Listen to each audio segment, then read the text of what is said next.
हामी केही नबुझ्ने मान्छे छैनौँ, यहाँ बुझेर यहाँसम्म आइपुगेका छौँ। चारैतिरबाट अतिक्रमण गरियो, सरकारमाथि हस्तक्षेप गरियो। आज कसको पालामा? शेरबहादुर देउबाको पालामा र वर्तमान कानुन मन्त्रीको पालामा हस्तक्षेप भएको छ। त्यो गलत सम्झौता उहाँहरूले के आँखा चिम्म गरेर सिग्नेचर गर्नुभयो। आफ्नो स्वाधीनता, आफ्नो राष्ट्रियता हित विपरीत कार्य गर्न चाहिँ निन्दनीय छ। यसको जति घोर भर्सना गरे पनि अपुग हुनेछ। सभामुख महोदय, 2012 मा केरलाको समुद्री तटको नजिक इटालियन मरिनहरूको गोलीबाट 2 जना भारतीय मछुवारहरूको हत्या हुँदै गर्दा भारतीय सरकार 3-4 वर्षसम्म लगातार लड्यो, दृढबाट लड्यो। आफ्नो 2 जना मछुवारहरूको हत्या भयो भनेर लड्यो। जयसिंह धामीको हत्याको सन्दर्भमा सत्य तथ्य बाहिर आइसके पछाडि, उनको अवस्था पत्ता लागिसकेपछि नेपाल सरकारले जसरी भारत इटलीसँग लड्यो त्यसै गरिकन हाम्रो सरकार भारतसँग त्यसै गरिकन जमेर डटेर लड्छ भन्ने कुराको विश्वास माननीय गृहमन्त्रीजीले हामीलाई कसरी दिलाउनुहुन्छ? धन्यवाद। कहिल्यै पनि उपनिवेश रहेन, तर आज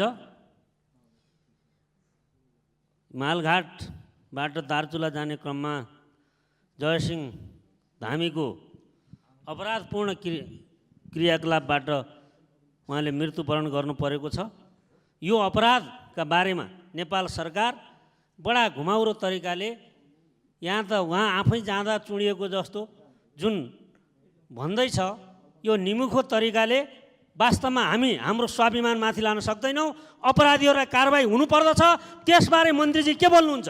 एक अर्को कुरा, 4वटा झोलुङ्गे पुल के आजै उहाँले शिलान्यास गर्नुभएको हो? यो शिलान्यास विगत सरकारले गरेको हो कि होइन? बाटो पनि आजै उहाँले बनाउँदै हुनुहुन्छ कि हिजो बन्दै थियो? यो कुराको पनि माननीय गृहमन्त्रीजीले जवाफ दिनुहुनेछ भन्ने मैले विश्वास लिएको छु। र जहाँसम्म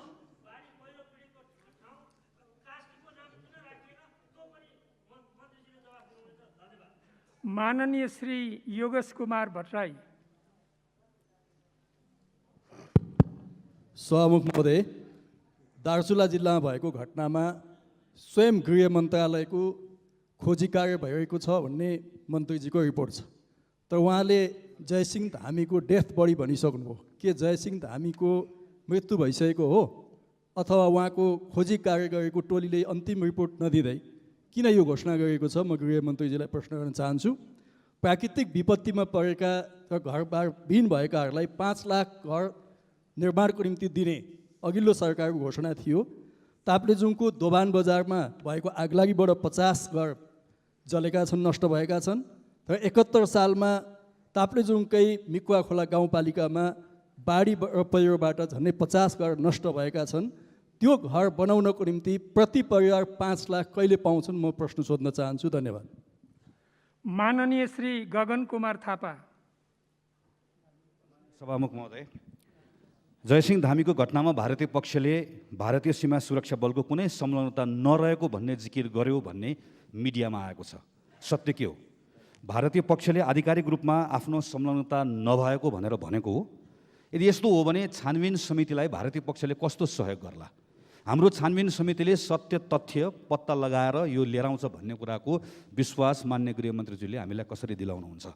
2012 मा केरलाको समुद्री तटको नजिक इटालियन मरिनहरूको गोलीबाट 2 जना भारतीय मछुवारहरूको हत्या हुँदै गर्दा भारतीय सरकार 3-4 वर्षसम्म लगातार लड्यो, दृढबाट लड्यो।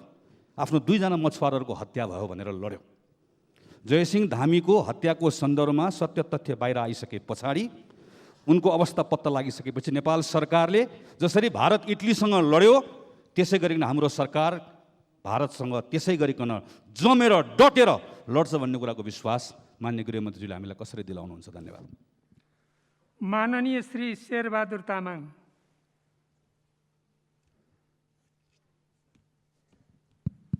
सम्माननीय सभामुख महोदय,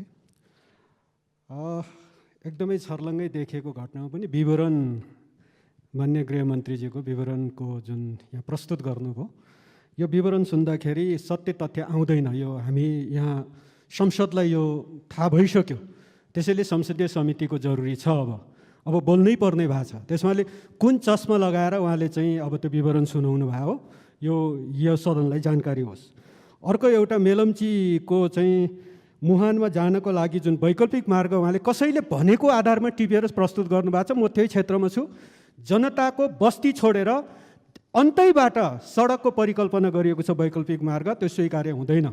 सडक बनाउनु पर्ला अरू ठाउँमा पनि, तर सबै जनताको बस्तीहरू हेलम्बु सिङ्गै पालिका मेलम्ची नगरपालिका छलेर अनि त्यसपछि अर्को ठाउँबाट वैकल्पिक मार्ग भनेर चाहिँ जुन यहाँ घोषणा गरिएको छ यसको बारेमा नि जानकारी आओस्। धन्यवाद। माननीय श्री शान्ता चौधरी। सम्माननीय सभामुख महोदय, मान्य गृहमन्त्रीज्यूको प्रस्तुति अत्यन्त हल्का र गैर जिम्मेवारी ढङ्गले प्रस्तुत भएको देखियो। सभामुख महोदय, प्रत्यक्षदर्शीहरूले भारतका एसएसबीले तुइन काटिएको भनेर प्रत्यक्षदर्शीहरूले भनिरहेको छन्।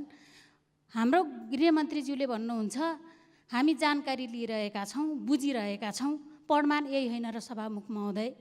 अहिले पनि प्रमाण खोजिरहने बेला हो र प्रत्यक्षदर्शीले भनिसकेपछि त्यही प्रमाण होइन र सभामुख महोदय? त्यस कारणले यस्तो हल्का पाराले प्रस्तुत हुनु उहाँको नैतिकताले दिँदैन कि भन्ने लाग्छ मलाई। र भारतीय ज्यादती र भारतीय अत्याचारका विरुद्ध अब यो सरकार मौन बस्ने हो भने अब हामी सहेर बस्न सक्दैनौँ। अहिले पनि गृहमन्त्रीज्यूले जवाफ दिइरहँदाखेरि आजका अहिलेसम्म पनि गृहमन्त्रीज्यूले के भारतीय एसएसबीको विषयमा यो के हो त भन्ने विषयमा मौन भएर बस्नुभयो। माननीय श्री बिमला विक। सम्माननीय सभामुखज्यू, दार्चुलाको घटनाको सन्दर्भमा गृहमन्त्रीज्यूको प्रस्तुति असाध्यै हल्का लाग्यो। जब जिउँदा मान्छेहरूले अहिले पनि तुइन काट्यो, हात जोड्यौँ, अनेक बिन्ती गऱ्यौँ, मानेन भनिरहेका छौँ। हामीले फेरि अध्ययन अनुसन्धानको कुरा गरिरहेका छौँ। के हाम्रो सहसचिव लेभल बनेको समितिले यो घटनाको सबै कुरा ल्याउने हिम्मत र साहस गर्छ? नेपाली जनतालाई शङ्का छ।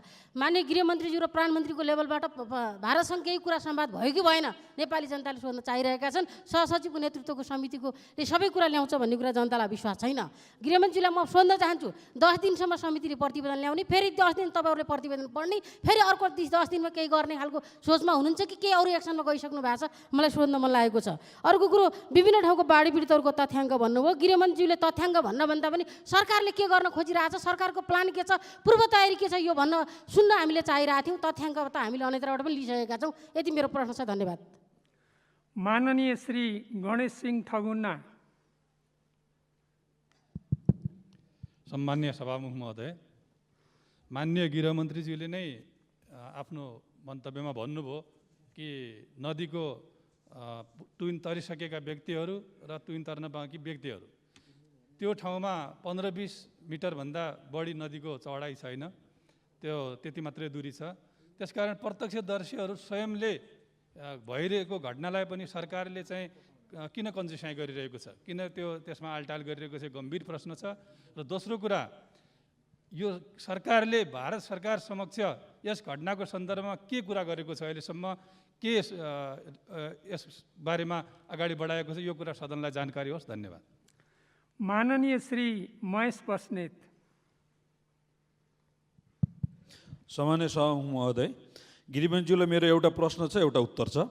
उहाँको प्रस्तुति साह्रै हल्का भयो। छानबिन आयोग किन छलाङसँग मात्र गयो, मूलघाट किन गएन, यो कुराको जवाफ उहाँले दिनुपर्छ। भारतीय सरकारसँग उहाँले कतिको स्ट्रङ वार्ता गर्दै हुनुहुन्छ? यस्ता खालका समस्या पटक पटक दोहोरिएको हुनाले कहिले नदोहोरिने ढङ्गले उहाँले के योजना बनाउनु भएको छ? त्यसै गरी बाढी पीडितहरूको निमित्त उहाँले पाल र चाहिँ सामान्य क्षतिपूर्तिको घोषणा गर्नुभयो, त्यतिले बाढी पीडितहरूलाई चित्त बुझ्छ कि बुझ्दैन? र उहाँले उठाउनु भएको एउटा प्रश्न चाहिँ ट्विङको अन्त्य गरेर झोलिङ पुल बन्ने प्रक्रियामा अघिल्लो सरकारले ध्यान दिएन भन्ने आशय लाग्ने गरी बोल्नु भएको हुनाले म स्पष्ट भन्न चाहन्छु, 142वटा झोलिङ्गे पुलहरू तुइनलाई स्थापित गरेर 3 वर्षमा बनेका छन् र त्योमध्ये 130वटा बने। 3टा सिमानाका कारणले समस्या भएका कारणले 3टा पुल बन्न बाँकी छ र 9वटा पुलहरू चाहिँ ठेकेदारले ढिला गरेको र पेन्डेमिक भएको कारणले नबनेका हुन्। यो मुलुक तुइन मुक्त भइसकेको छ। यदि बनेको छैन भने ठेकेदार र पेन्डेमिकको अवस्थाले मात्रै बन्न बाँकी छ। यति कुरा म गृहमन्त्रीज्यूलाई जानकारी दिन चाहन्छु। त्यहाँको तुइन चालकले पनि भनिरहेको छ, अन्य देख्नेहरूले भनिरहेका छन्, त्यहाँ 2 जना एसएसपीका जवानहरूले त्यो तुइन काटिदिएपछि महाकाली नदीमा बेपत्ता भएका छन् जयसिंह धामी। तर नेपाल सरकारले भन्दैछ हामी अध्ययन गर्दैछौँ, अनुसन्धान गर्दैछौँ भन्छ, तर घटनास्थलमा गएर मुचुल्क लिन तयार छैन। प्रहरी कार्यालयमा, जिल्ला प्रहरी कार्यालयमा त्यहाँका मान्छेहरूलाई आउनुहोस् बयान दिन आउनुहोस् भनेर बोलाउने काम भएको छ र घटनालाई ढाकछोप गर्ने षड्यन्त्र हुँदैछ। मलाई थाहा छ नेपाली कङ्ग्रेसको नेतृत्व सरकारले मुलुकमा नाकाबन्दी हुँदाखेरि नाकाबन्दी हो भन्न नसक्ने त्यो हैसियतको दलको नेतृत्वमा आज सरकार छ र यो सरकारले यो छानबिन गरेर सत्य तथ्य बाहिर ल्याउँछ र भारतसँग हाम्रो नेपाली नागरिकको किन जीवनमाथि यत्रो खेलवाड भयो भनेर प्रश्न गर्ने हैसियत राख्छ भन्ने मलाई लाग्दैन। जयसिंह धामीले न्याय पाउनुपर्छ। यदि यसमा सरकार मौन बस्छ, ढाकछोप गर्न खोज्छ भने हामी त्यसको सशक्त। माननीय श्री राजेन्द्र कुमार केसी।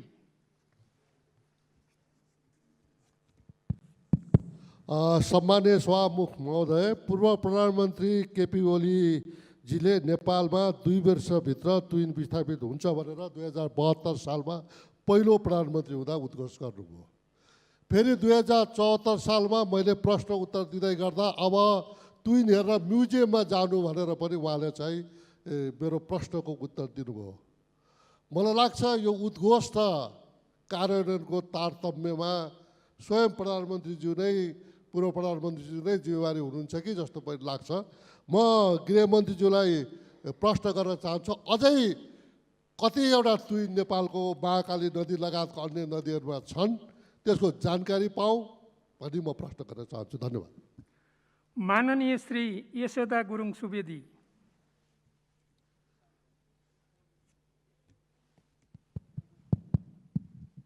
सम्माननीय सभामुखज्यू, माननीय गृहमन्त्रीज्यूले जरुरी सार्वजनिक महत्त्वको विषय राखिरहँदाखेरि मैले ध्यान दिएर सुन्दै गरेँ।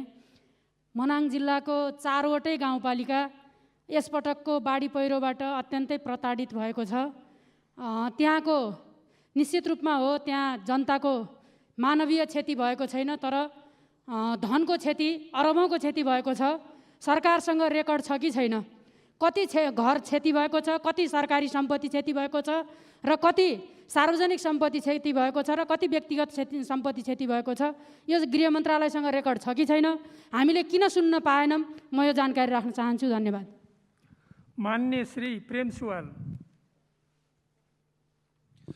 सभामुख महोदय मार्फत गृहमन्त्रीजीसँग जिज्ञासा राख्न चाहन्छु। भारतीय प्रशासनले नेपालको प्रशासनलाई पठाएको पत्रमा त्यहाँ एसएसबी गस्तीमा गएको स्वीकार गरिएको छ। प्रत्यक्षदर्शी कल्याण सिंह र विक्रम रङ्कलीका अनुसार जयसिंह धामी तरिरहेको तुइन भारतीय एसएसबीले काटेको हो। यस्तो स्पष्ट विषयको छानबिन समिति गठन गरी घटनालाई मठर बनाउने परम्परा यो सरकारले किन अवलम्बन गरेको होला? प्रधानमन्त्री मोदीसँग प्रधानमन्त्री देउबाजीले फोन वार्ता गरी अपराधीलाई कारबाही गराउने र जयसिंह धामीका परिवारलाई क्षतिपूर्ति भराउने काम किन हुँदैन? धन्यवाद। माननीय श्री विशाल भट्टराई। सम्माननीय सभामुख महोदय, जयसिंह धामीको तुइन काटिएपछि भएको बेपत्ताको जुन अवस्था छ त्यसमा अहिले सानो एउटा टोली गठन गरेर छानबिन गरेर मात्रै समाधान हुँदैन। यसको दीर्घकालीन समाधानका लागि छिमेकीले हामीमाथि गर्दै आएको हेपा प्रवृत्तिको अन्त्य गर्नका लागि उच्च स्तरकै पहल आवश्यक छ र हामीले संसदीय समितिको छानबिनको माग गरिरहेका छौँ। त्यसबारेमा गृहमन्त्रीज्यूको भनाइ के छ? दोस्रो कुरा, यहाँ केही मान्छेहरूले भन्नुभयो केपी शर्मा ओलीले गफ गर्नुभयो भनेर।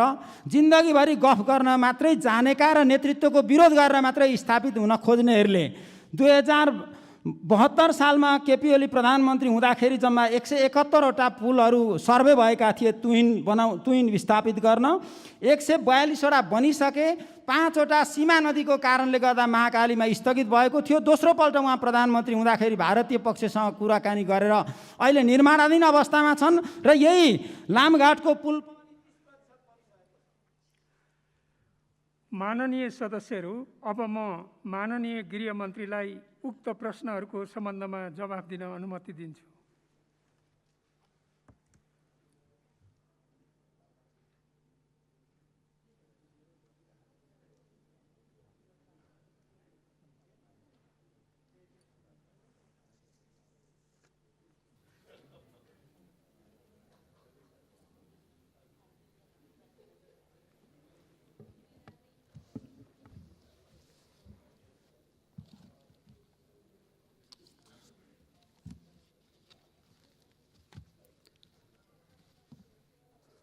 सम्माननीय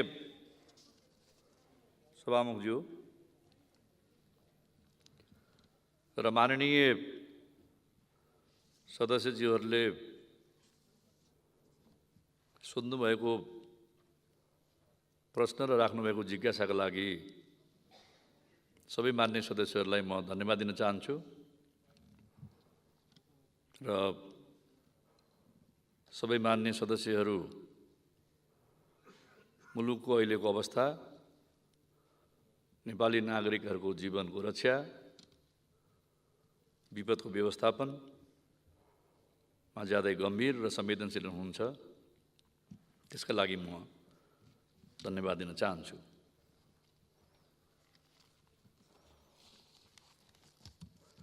दार्चुला महाकाली नदीमा भएको जुन घटना घटेको छ, यसमा मान्यजीहरूको जुन संवेदनशीलता रहेको छ त्यसको म सम्मान गर्छु र अहिले यसका सम्बन्धमा सरकारले छानबिन समिति बनाएको छ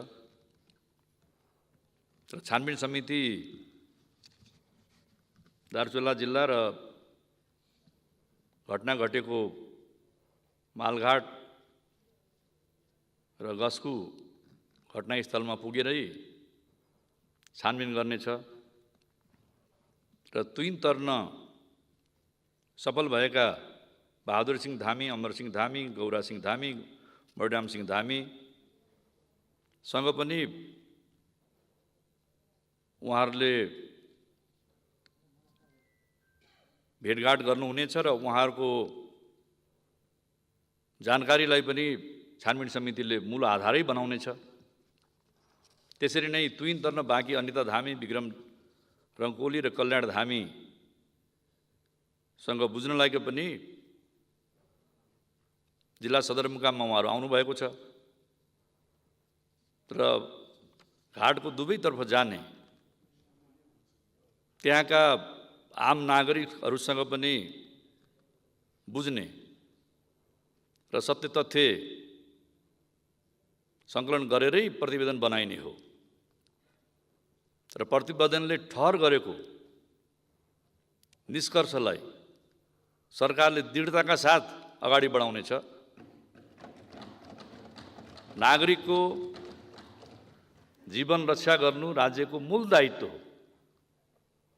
नागरिकहरूको जीवन रक्षाका लागि नै राज्य बनेको हो, राष्ट्र बनेको हो, सरकार बनेको हो। त्यसकारणले नागरिकको जीवन रक्षामा हामी गम्भीर छौँ र अघि मैले प्रस्तुत गर्दाखेरि जयसिंह धामीजी बेपत्ता हुनुभएको छ, उहाँ भेटिनु भएको छैन र प्रतिवेदन पनि छानबिन समितिको आएको छैन। त्यसकारणले उहाँलाई चाहिँ नि हामीले मृतक भन्न मिलेन, किनकि छानबिन समिति प्रतिवेदन आइसकेपछि छानबिन समितिले त्यसमा आफ्नो प्रतिवेदन बुझाएपछि नै अन्तिम निष्कर्ष निक्लिनेछ। सरकारले छानबिन समिति बनाएर पठाएको छ, त्यहाँको स्थानीय सरकार, प्रदेश सरकार या आदरणीय जनप्रतिनिधि सबैसँग पनि त्यहाँ भेटघाट हुनेछ र सबैसँग भेटघाट गरेर तथ्य र सत्य पत्ता लगाएर तथ्य र सत्यको आधारशिलामै प्रतिवेदन बन्ने हो। नेपाल सरकारले जे तथ्य हो त्यही नै सार्वजनिक गर्नेछ र त्यो तथ्यका लागि नेपाल सरकारले पूर्ण रूपमा अडान लिनेछ र जुनसुकै कदम चाल्नको लागि पनि नेपाल सरकार तयार छ भन्ने पनि म प्रतिबद्धता व्यक्त गर्न चाहन्छु र त्यसका लागि छानबिन समितिले मेहनत गरेरै काम गर्नेछ। हामीले सुरुमा 7 दिनको समय दिने हो कि भनेका थियौँ, तर काठमाडौँबाट धनगढी जानु पर्यो, धनगढीबाट डडेलधुरा जानु पर्यो, डडेलधुराबाट दार्चुला जानु पर्यो। सुदूरपश्चिमका मान्यजीहरूलाई थाहा छ त्यहाँ जान आउनु पनि केही विकटताहरू छन्, समस्याहरू छन्, समय लाग्छ। त्यसकारणले नै हामीले चाहिँ 10 दिनको समय दिएको हो र उहाँहरूले त्यहाँ जाँचबुझ गरिसकेपछि खालि जिल्ला सदरमुकाममा गएर त्यहाँका अधिकारीहरूसँग, त्यहाँका पदाधिकारीहरूसँग, जनप्रतिनिधिसँग मात्र होइन कि घटनास्थलमै गएर मालघाट र गस्कुमै पुगेर त्यहाँका आम नागरिकहरूसँग पनि उहाँहरूले भेटेर नै सत्य तथ्यको छानबिन गरेर प्रतिवेदन बुझाउनु हुनेछ र त्यसले सत्यलाई प्रकट गर्नेछ र त्यसलाई सरकारले दृढताका साथ अगाडि बढाउनेछ भन्ने विश्वास पुनः व्यक्त गर्न चाहन्छु। र अहिले मनसुनको चाहिने प्रकोपले धेरै नै ठुलो क्षति भएको छ र अघि मैले आफ्नो विचार व्यक्त गर्दाखेरि अहिले खास गरेर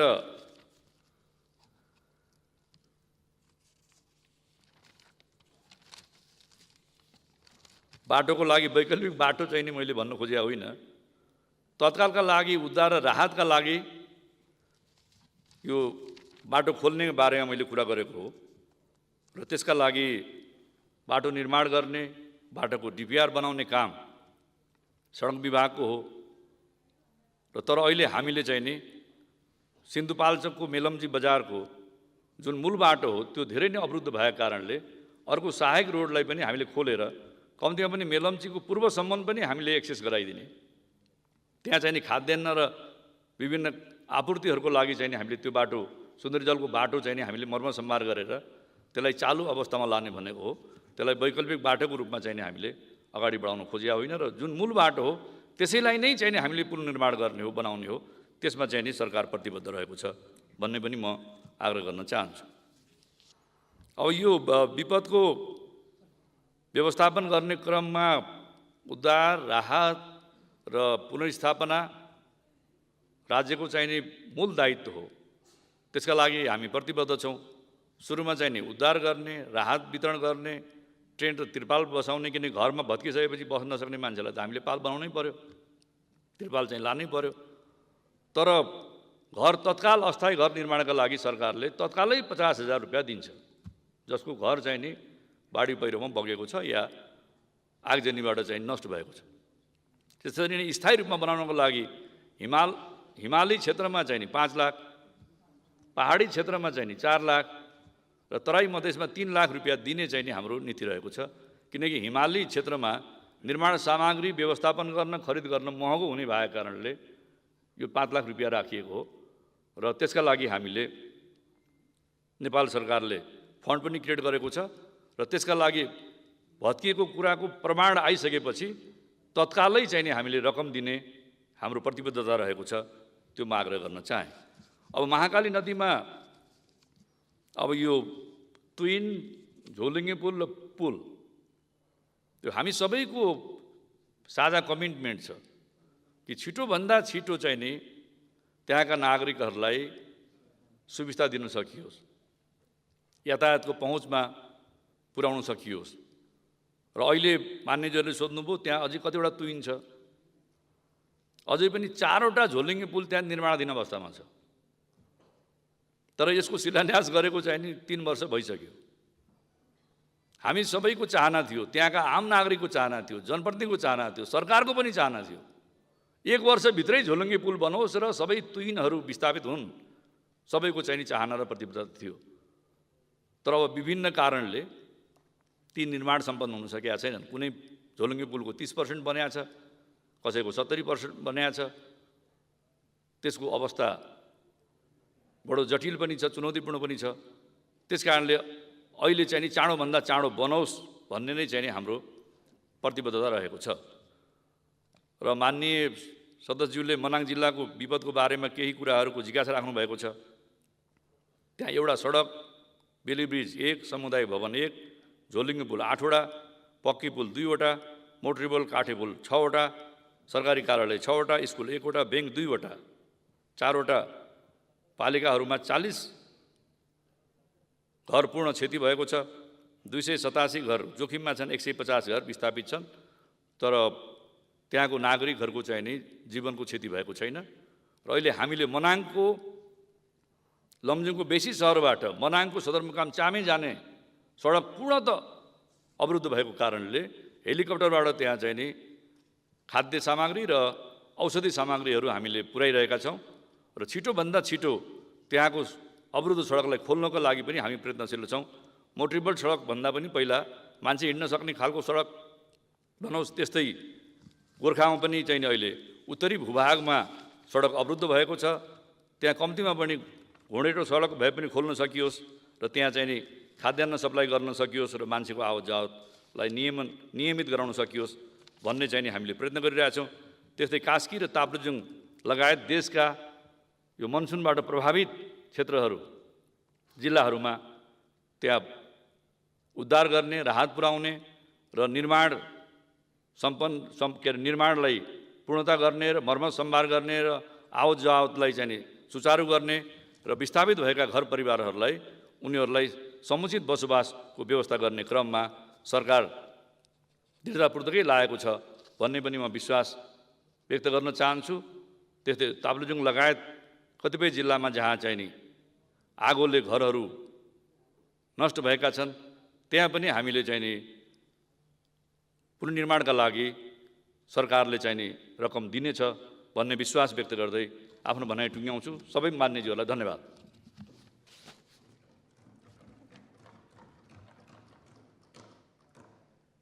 माननीय सदस्यहरू, विशेष समयमा बोल्नका लागि दलीय आधारमा मान्य सदस्यहरूको नाम प्राप्त हुन आएको छ।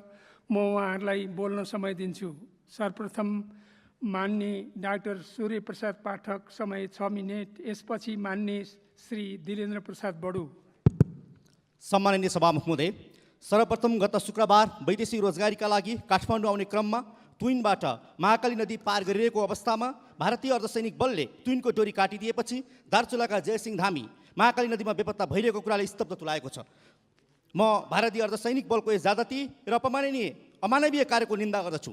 सरकारले अहिलेसम्म यस विषयमा भारतसँग कुनै बातचित नगरेको कुराप्रति गहिरो दुःख व्यक्त गर्दछु। सरकारलाई अनुरोध गर्छु, यदि चीनको नागरिक भएको भए, यदि अमेरिकाको नागरिक भएको भए, यदि बेलायतको नागरिक भएको भए कम्तीमा अहिलेसम्म आफ्ना मन्त्रालयमा परराष्ट्र मन्त्रालयमा बोलाएर राजदूतलाई सोधेनी पुछेनी हुन्थ्यो होला। तर नेपाल सरकार या कम्फर्टेबल सरकारले यसमा ध्यान नदिनु कुरा अत्यन्त दुःखदायी छ।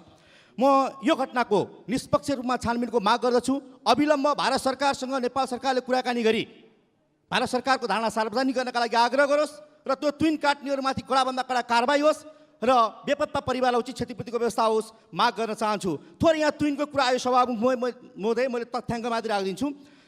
सम्माननीय प्रधानमन्त्री, तत्कालीन प्रधानमन्त्री केपी शर्मा ओली पदमा रहँदा यो देशमा 171वटा तुइन थियो। यो घटना 2072 सालको बिचमा उहाँको सरकारलाई अपदस्थ गरियो र 2074 सालमा फेरि उहाँ आइसके पछाडि यसलाई प्राथमिकता राख्नुभयो र अहिलेसम्म 130वटा झोलुङ्गे पुल निर्माण भइसकेका छन्। 3वटा सडक पुलले विस्थापित गरिसकेका छन्। 12वटा निर्माणाधीन छन्। त्यसमा 4वटा महाकाली नदीमा छन्, जसमा 2वटाको 95% काम सम्पन्न भएको छ, 2वटाको 30% काम सम्पन्न भएको छ र बाँकी 8वटामा 50% काम सम्पन्न भएको छ भने 26वटा तुइनहरू प्राविधिक कारणले झोलुङ्गे पुलले विस्थापित गर्न नसक्ने कुरा रिपोर्ट आएको छ। यति तथ्याङ्क राख्नका लागि डेस्कटप पनि चाहिन्न, ल्यापटप पनि चाहिन्न, हेडटपमा राख्नका लागि म मान्यज्यूलाई हार्दिक अनुरोध गर्न चाहन्छु। सम्माननीय सभामुख महोदय, कोभिड भाइरसका कारणले ज्यान गुमाउने नागरिकहरूप्रति भावपूर्ण श्रद्धाञ्जली व्यक्त गर्न चाहन्छु। शोकाकुल परिवारजनप्रति गहिरो समवेदना प्रकट गर्न चाहन्छु। अहिले पनि देशका विभिन्न अस्पतालमा सङ्क्रमितहरूले उपचार गराइरहनु भएको छ। शीघ्र स्वास्थ्य लाभको कामना व्यक्त गर्न चाहन्छु। यसबाट छुटकारा पाउनका लागि सरकारले अविलम्ब सबै नागरिकलाई खोप उपलब्ध गराओस् सरकारसँग आग्रह गर्न चाहन्छु। तत्कालीन केपी ओली नेतृत्वको सरकारले व्यवस्थापन गरेका लाखौँ डोजका खोपहरू अहिले पनि सहज ढङ्गबाट नागरिकको हातमा पुग्न सकेका छैनन्। कहिले भट्टी पसलमा, कहिले भैँसी व्यापारीको हातमा, कहिले होटलमा ती खोपहरू पुगेका छन्। अर्को पहिलाको सरकारले व्यवस्थापन गरेको खोपलाई समेत सहज ढङ्गले नागरिकको हातमा पुर्याउन नसक्नु दुर्भाग्यपूर्ण हो। सरकारको यसमा गम्भीरतापूर्वक ध्यान जाओस् आग्रह गर्न चाहन्छु। सम्माननीय सभामुख महोदय, मैले यति बेला विश्वेश्वर प्रसाद कोइरालालाई स्मरण गरिरहेको छु। जति बेला देशमा नेपाली काङ्ग्रेस पार्टीको स्थापना हुँदै थियो, विश्वेश्वर प्रसाद कोइरालाको एउटा ध्येय थियो, यो मुलुकमा संसदीय प्रजातन्त्रको स्थापना गर्ने, दलीय प्रतिस्पर्धामा आधारित राजनैतिक प्रणालीको स्थापना गर्ने र आधुनिक प्रजातन्त्रको ब्याक बन्नेका दलहरू हुन्छन् भन्ने कुरा उहाँले वकालत गर्नुभयो। राणा शासनका विरुद्ध मात्र होइन, पञ्चायती व्यवस्थाका विरुद्ध समेत उहाँले कठोर सङ्घर्ष गर्नुभयो। सायद एक थान प्रधानमन्त्रीको लागि बिपीले सम्झौता गरेको भए यो देशमा सूर्यबहादुर थापा होइन बिपी कोइराला प्रधानमन्त्री बन्नुहुन्थ्यो। एक थान प्रधानमन्त्रीको लागि सम्झौता गरेको भए यो देशमा सूर्यबहादुर थापा, लोकेन्द्र बहादुर चौहान, गणेशमान सिंह प्रधानमन्त्री बन्नुहुन्थ्यो। तर उहाँले निष्ठा टकाउन दिनु भएन। निष्ठामा निरन्तर रूपमा रहिराख्नुभयो, उहाँलाई सम्मान छ। तर आज त्यही बिपीको पार्टी, त्यही गणेशमानको पार्टी, त्यही काङ्ग्रेस एक थान प्रधानमन्त्रीका लागि संविधानको धारा 76(5) को अपव्याख्यालाई चुम्बन गरिरहेको छ, अगाडिरहेको छ। योभन्दा दुर्भाग्यपूर्ण अवस्था के हुन्छ सभामुख महोदय? संविधानको धारा 76(5) को निर्माण गर्ने सन्दर्भमा हामीले संविधान निर्मातालाई सोध्यौँ, संविधानको धारा 76(5) किन राख्नुभयो? उहाँहरूको प्रश्न जवाब थियो, हाम्रो देशमा यस्तो पनि हामीले अभ्यास गऱ्यौँ, कुनै बेला पार्टीको संसदको नेता झलनाथ खान हुनुहुन्थ्यो, प्रधानमन्त्री माधव नेपाल भन्नुभयो। पार्टीको संसदको नेता पुष्पकमलदास प्रचण्ड हुनुहुन्थ्यो, प्रधानमन्त्री बाबुराम भट्टराई भन्नुभयो। त्यसकारण भोलि दलभित्रको कुनै पनि सांसदले प्रधानमन्त्रीको दावा गर्न सक्छ र दलीय सहमति जुट्यो भने त्यो मान्य प्रधानमन्त्री हुन्छ भनेर 76(5) को परिकल्पना गरियो। तर अदालतले के भन्छ? 76(5) भनेको निर्दलीय धारा हो, त्यहाँ दलको कुनै पनि हुइप लाग्दैन, त्यहाँ सांसदहरू स्वतन्त्र छन् भन्ने खालको व्याख्या गर्छ र त्यही व्याख्यामा नेपाली काङ्ग्रेस नाचिरहेको छ। के बिपी कोइरालाले परिकल्पना गरेको संसदीय प्रणाली यही हो? मेरो प्रश्न अरूलाई होइन, बिपीको सुपुत्र यही संसदमा हुनुहुन्छ, गणेशमानको सुपुत्र यही संसदमा हुन्छ। मेरो उहाँलाई प्रश्न छ, के बिपीले परिकल्पना गरेको काङ्ग्रेस यही हो? हुन त नेपाली काङ्ग्रेसले बिपीको सिद्धान्तलाई डस्टबिनमा फाल्ने कुरा कुनै नौलो होइन, त्यसमा म थोरै पछाडि आउनेछु। सम्माननीय सभामुख महोदय, हामीलाई थाहा थियो अघिल्लो पटक केपी ओलीको नेतृत्वको सरकारले चीनसँग पारमाणु सन्धि सम्झौता गर्दाखेरि केपी शर्मा ओलीको नेतृत्वको सरकारलाई हटाइयो, विस्थापन गरियो। हामीले त देखेका थियौँ। जति बेला हाम्रो नेतृत्वमा लिम्पियाधुरा लिपिगुलेक र कालापानी समेटेर हामीले नक्सा सार्वजनिक गर्दै थियौँ, हामीलाई लागेको थियो अब यो सरकारको आयु धेरै छैन। घटनाक्रमले पुष्टि गरेर सरकार विस्थापित भयो, सरकारबाट हट्यौँ, हामी प्रतिपक्षमा आयौँ। यसमा हामीलाई केही पनि चिन्ता छैन। हामीलाई चिन्ता के हो भने हाम्रो नेतृत्वमा जारी भएको लिम्पियाधुरा लिपिगुलेक र कालापानीको भविष्य के हुन्छ, हाम्रो चिन्ता त्यो सभामुख हुँदै। चीनसँग हामीले गरेको पारमाणु सन्धि सम्झौताको कार्यान्वयनको भविष्य के हुन्छ, हाम्रो चिन्ता त्यसमा हो सभामुख हुँदै। हामीले सार्वजनिक जग्गा जमिन, चाहे बालुवाटार भन्नुहोस् या अन्य जग्गा जमिनहरू फिर्ता ल्यायौँ, हजारौँ बिघाहरू फिर्ता आउने क्रममा थिए। ती जग्गा जमिनको भविष्य के हुन्छ सभामुख हुँदै? हाम्रो अर्को पनि चिन्ता छ। हामीले वृद्धहरूलाई 5,000 भत्ता दिने हामीले निर्णय गरेर आएका थियौँ। हामीले 4,000 बनायौँ, थप 1,000 हामीले अर्को पटक बनाउने सोचाइ बनाएका थियौँ। हाम्रो सरकार हट्यो। यी वृद्धहरूको वृद्ध भत्ता 5,000 पुग्छ कि पुग्दैन सभामुख हुँदै? हाम्रो चिन्ता त्यसमा हो। हामी फेरि आउनेछौँ, सरकारमा आउनेछौँ, परमादेशबाट होइन, जनादेश र मतादेशबाट आउनेछौँ। श्रीमान 5 को निगाहबाट होइन, जनताको अपार समर्थनबाट सरकारमा आउनेछौँ सभामुख हुँदै। यति कुरा निवेदन गरिसके पछाडि अस्ति 3 गते एकजना मान्यले संसदको रोस्टमबाट भन्नुभयो, सरकार कसरी चलाउँछ नेपाली काङ्ग्रेस देखाउँछ भन्नुभयो। म त्यस्तो जिल्लाबाट प्रतिनिधित्व गर्छु सभामुख हुँदै, जहाँ 48 सालमा नेपाली काङ्ग्रेस सरकार भइरहेको बेला जिउँदा मानिसहरूका खुट्टा पोलिए। म त्यस्तो जिल्लाबाट प्रतिनिधित्व गर्छु। कम्युनिस्ट पार्टीलाई भोट हाले बापत सयौँ शिक्षकको जागिर खाइयो। म त्यस्तो जिल्लाबाट प्रतिनिधित्व गर्छु।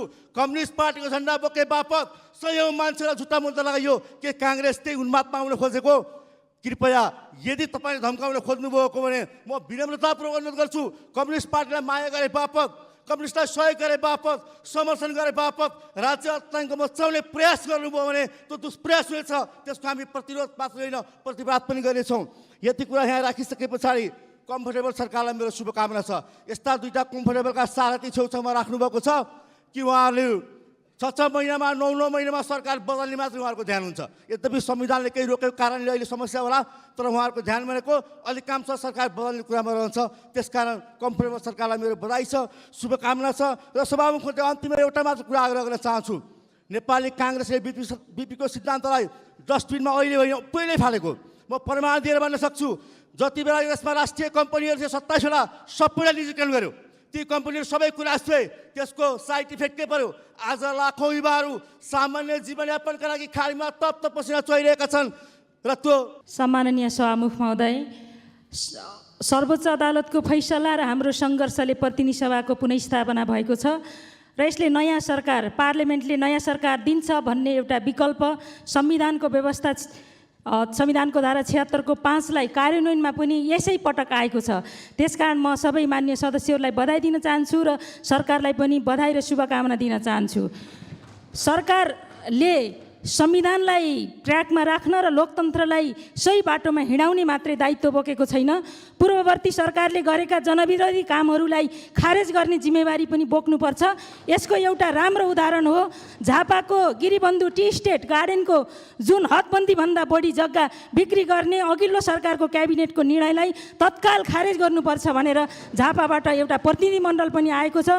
यसतर्फ सरकारको म ध्यान आकर्षण गर्न चाहन्छु। त्यसै गरी दार्चुलामा तोइन इरा सिद्धियो भनेर पूर्व प्रधानमन्त्रीले तुइनको इरा सिद्धियो भनेर गफ गर्दै हुनुहुन्थ्यो।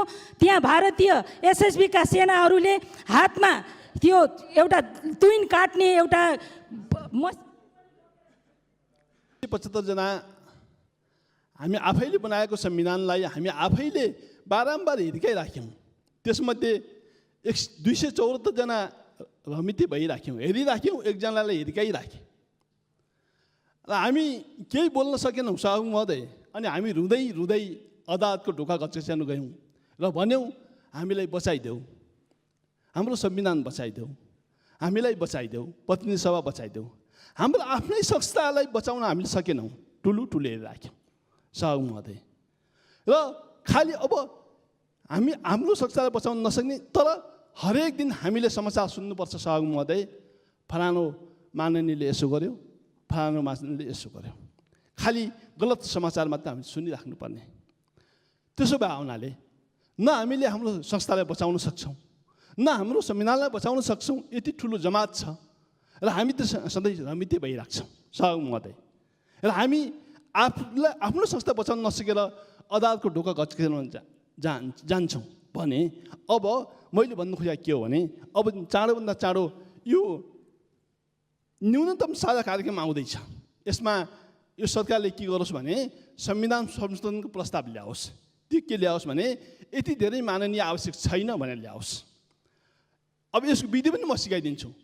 प्रत्यक्ष आवश्यक छैनन्, प्रत्यक्ष माननीय सबै आवश्यक छैनन्, समानुपातिक मात्रै राख्नु पर्यो। यति बेला पुग्छ। यो हेरिराख्ने मान्ने किन चाहियो भने, हरेक दिन यो गलत समाचार आइराख्ने मान्ने किन चाहियो? यो सबै हटाउनु पर्यो। यो न्यूनतम साझा कार्यक्रममा यो आउनु पर्यो सभामुख महोदय। मैले यो कुरा राखेँ। सम्माननीय सभामुख महोदय, म अर्को फरक प्रसङ्ग पनि राखेँ। यहाँ हाम्रो नेताहरूले सुनाउनुहुन्छ, समाचारमा आउँछ मन्त्री चुन्न सकस भयो। अब हामी के गरौँ भने एउटा लाइसेन्स जारी गरौँ, मन्त्रीको लाइसेन्स। मन्त्रीको लाइसेन्स जारी गर्दा के गरौँ भने मन्त्री बन्नका लागि शर्त राखौँ, स्थायी कमिटी सदस्य हुनै पर्ने, यो राखौँ। टन्न पैसा भएको हुनुपर्ने, त्यो पनि राखौँ। योभन्दा अगाडि कम्तीमा 2 चोटि मन्त्री भएकै हुनुपर्ने, त्यो पनि राखौँ है। वर्षक धेरै पार्टी फेरबदल गरेको हुनुपर्ने, त्यो सिपालु हुनुपर्ने, त्यो पनि राखौँ। पार्टी र नेतृत्वलाई घुर्की धम्की धाक दिन सक्ने, त्यो पनि राखौँ सभामुख महोदय। यसो गर्दा सजिलो होला नेतालाई। पार्टी र के अरे गुटमा आबद्ध भएकै हुनुपर्ने, यो पनि राखौँ।